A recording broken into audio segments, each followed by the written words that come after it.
আজ ৩ মে ঐতিহাসিক মহাসমাবেশের মধ্যে আগন্তুক সকল তৌহিদি জনতার জন্য আমাদের আত-তাইয়িব ফাউন্ডেশন বাংলাদেশ ফ্রিতে সোপেয় পানি ও শুকনো খাবারের ব্যবস্থা করেছে। আলহামদুলিল্লাহ, কৃতজ্ঞতা জ্ঞাপন করছি ডক্টর রুকসানা ইয়াসমিন রোকেয়া আপুর জন্য, যার অর্থায়নে আমরা এই একটি বড় খেদমত করতে পেরেছি। আলহামদুলিল্লাহ, আপনারা সকলে অবগত আছেন যে আজ ৩ মে হেফাজতে ইসলাম বাংলাদেশের ডাকে সাড়া দিয়ে বাংলার তাওহীদি জনতা ৪ দফা দাবি নিয়ে সোহরাওয়ার্দী উদ্যানে সমবেত হয়েছে। তন্মধ্যে প্রধানত দাবি হলো নারী সংস্কার কমিশন বাতিল করা ইত্যাদি আরও ৪টা দাবি রয়েছে। এই ৪টা দাবিকে কেন্দ্র করে মূলত বাংলার তাওহীদি জনতা সোহরাওয়ার্দী উদ্যানে একত্রিত হয়েছে। আল্লাহ তাআলা আমরা যেখান থেকে কষ্ট করে পরিশ্রম করে আমাদের এই মহাসমাবেশকে সফল করার জন্য বাংলার দূর দূরান্ত থেকে আমরা এসেছি, আল্লাহ তাআলা আমাদের সকলকে জাযায়ে খায়ের দান করুক। অত্যন্ত ভালো লেগেছিল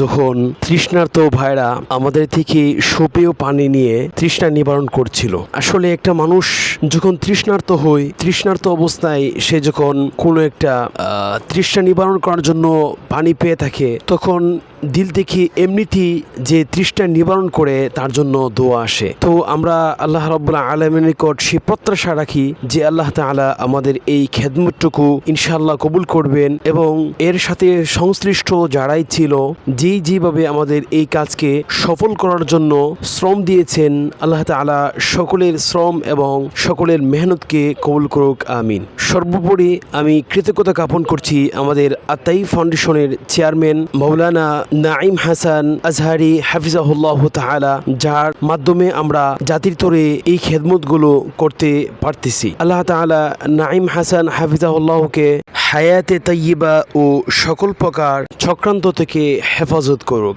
আমিন।